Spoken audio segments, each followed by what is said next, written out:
Hi, today we're painting a tranquil garden waterfall. I've made a dark brown by using some yellow ochre, a little red and a tiny bit of black, and I'm going to sketch out roughly where my waterfall and rocks are going to be. I have also put a link in the description for a free traceable if you'd like to use it.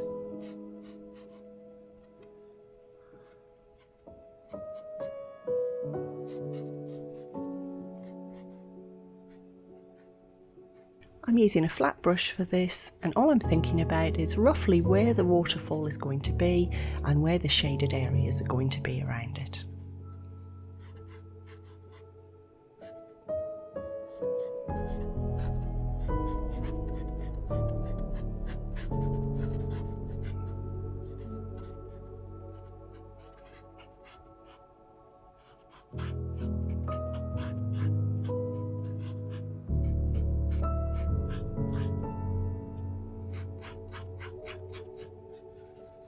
Now I'm going to block out the rest of my painting. I'm using Hooker's Green for the dark green area above, and then for the lighter greens I've added a little bit of cadmium yellow.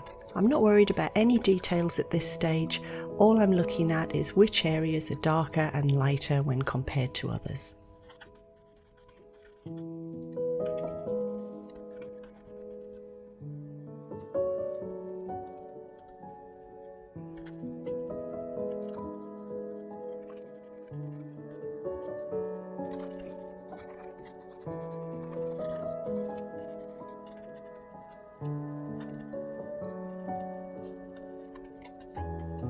For me, it really helps to block out the painting like this first, because then it's much easier to come in over the top and start adding the details.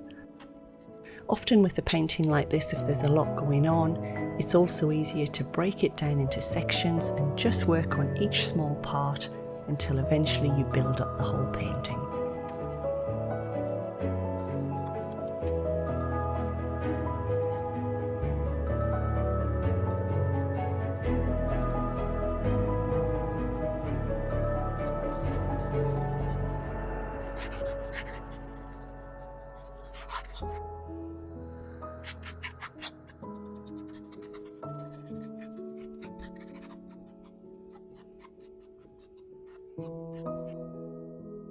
Now I'm going to start and work on the tree in the background.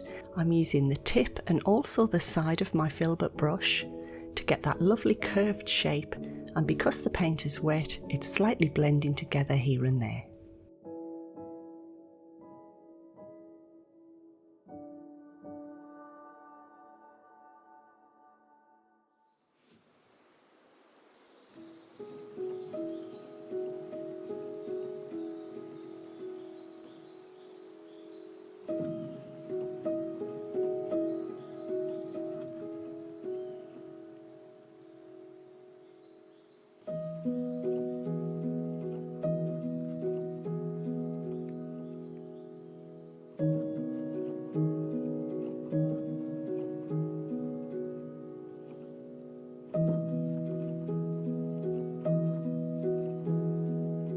Now I'm moving on to the next tree.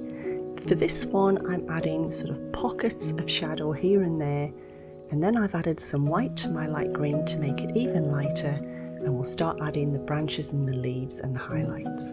I'm still using my filbert brush to get the shapes that I need.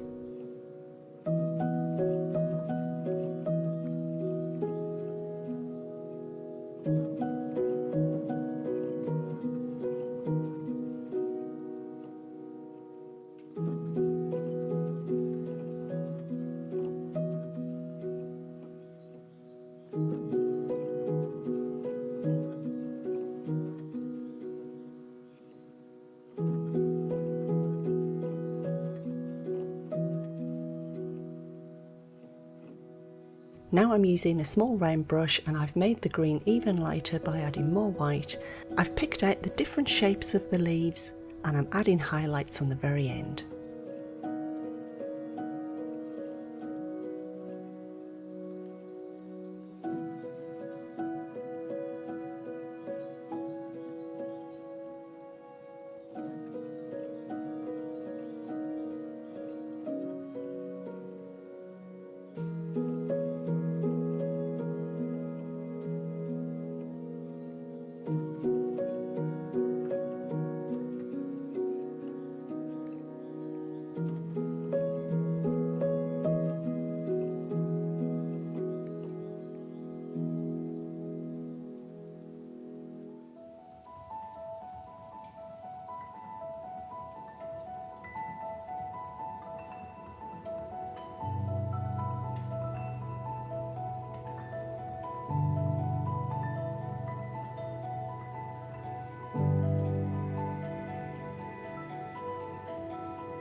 I'm going to start adding some details to my rocks.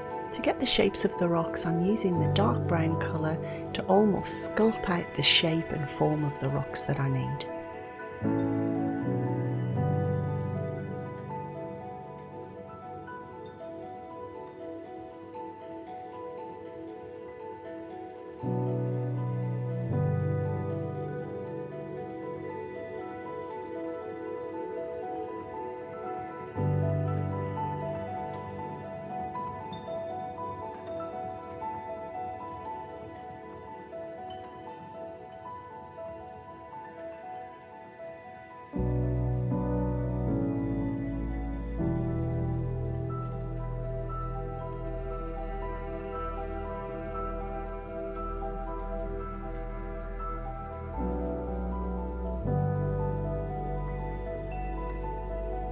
I've made a dark red colour by adding a little brown to my red paint, and I'm using a small round brush to block out the general shape of my tree. I can then come in with some red paint, and then finally by adding a little bit of white to it, I can add some highlights.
I'll finish off painting my rocks now, and again I'm using the darker colour to sculpt out the shapes of my rocks.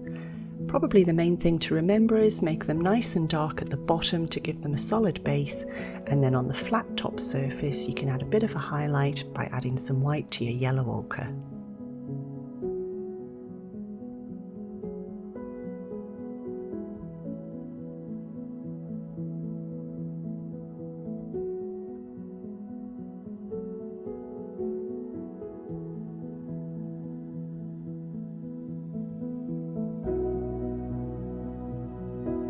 I'm going to make the first colour for my waterfall now by using phthalo blue and white, a tiny bit of sap green and just a tiny amount of black. And then I'm using a small round brush to start the beginnings of the water coming down the rocks. When you're painting your vertical lines downwards, they don't have to be a solid line. If they're broken, that will give a really nice effect.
We'll add a few reflections and colour on the water. I'm putting green on the right hand side and then a little bit of the red on the left hand side.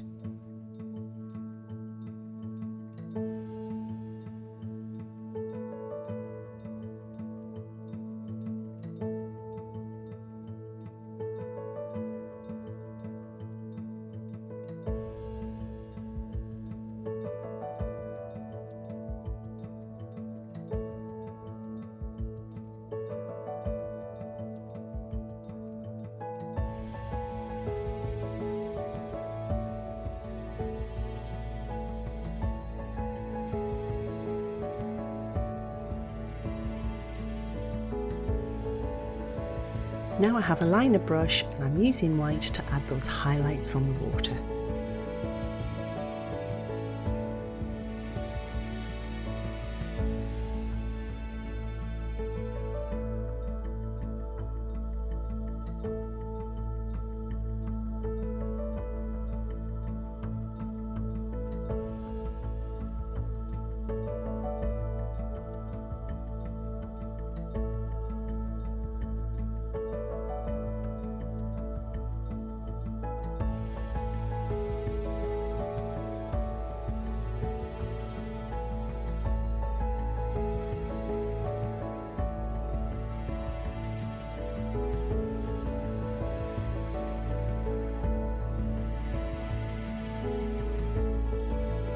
And here are some other videos that I hope you'll like to watch next. I'll see you next time.